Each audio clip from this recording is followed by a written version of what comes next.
So with that, let's move on to step 5, building your audience or getting the ball rolling. So diving into the first 2 stages, awareness and interest. These 2 stages provide that lead generation. Lead generation is how you spread your message to your market. So you need to first spread your message to your market. You need to build that awareness, that audience, and then you can nurture them through the rest of the stages, the consideration conversion stages, nurture them into customers.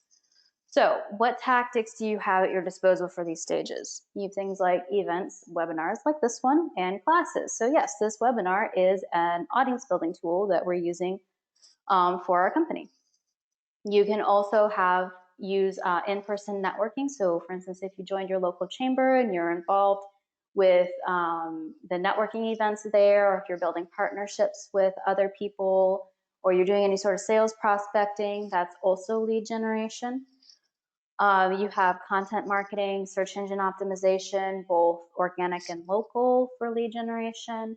You also have traditional marketing like TV, radio, newspaper ads, billboards, etc. And you also have paid advertisements, so ones on social, search engine, network partners, TV, those sorts of things. Also want to add that social media can often be lumped into lead generation tactics. And social media is kind of one of those wishy-washy ones that it can work, but it typically does not fit into lead generation. The way that social media can work for a business as lead generation to expand your audience is if you're actively using it to network. So in Facebook, if you're on or part of a lot of Facebook groups where your audience hangs out, your ideal clients hang out, the networking in those Facebook groups is a social media lead generation tactic. Same with LinkedIn. If you have the premium LinkedIn, you have the sales tools in LinkedIn. That's a really good way of using social media to expand your audience. Pinterest, if you're on Pinterest and you are taking advantage of this Pinterest search engine, that's a really great way, especially for a lot of independent or boutique brands or designers, industries in that nature, to expand their audiences. But in general, I don't typically, unless it's a very specific industry, I don't like to include social media in lead generation because it tends to fit more in a tool within networking, sales prospecting, or search engine marketing. So how do you select your tactics for the lead generation stages? First, you need to rank all of the possible tactics for awareness and interest. So which ones appeal most to your customers? Take a look at your customer personas. You should write down those top tactics when you're writing your customer personas. Where do you predict you'll get your greatest reach? What about the biggest opportunity? What about the best return? Which are going to be the most expensive to build and sustain? And that's critical. It's not just the building, it's the sustaining. Websites, expensive to build, fairly easy to sustain. Social media, easy to build, really difficult to sustain. Advertising, same thing. You can throw up one ad graphic, but running the ad spend, that can be really expensive, both in time and money, to sustain it. So you have to ask which are sustainable, cost-effective, and the most scalable.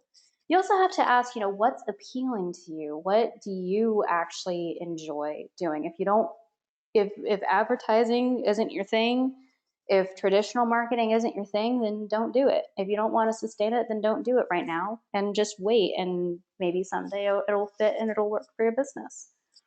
You also have to ask, what is important for your brand? What is in line with, again, that why you're in business? What's in line with your vision? What's going to help contribute to building your vision and not detract from it?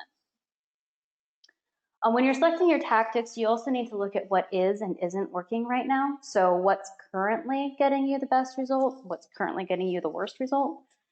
Think about what may be causing these results, both good and bad, and see if answering some of those questions can give you any insights. You also want to look and see on website, particularly where your website traffic is coming from and where that traffic's going to. And Google Analytics is a fantastic tool for tracking all of this and analyzing all of this.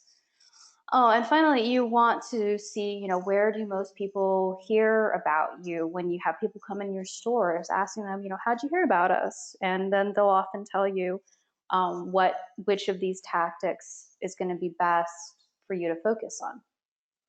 And finally, you want to be looking at where you want to improve and then be specific, very specific about the changes you need to make.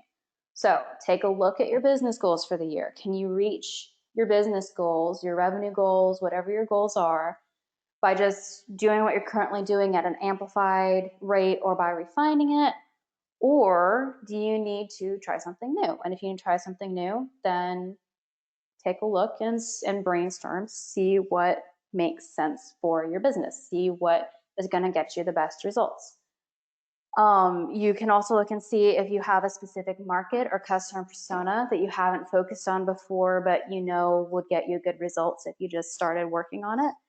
And then also, you want to see that out of all the tactics that you ranked here, you want to see which ones plain just need to be built and which ones just need to be reworked, refined, improved, maybe readdressed.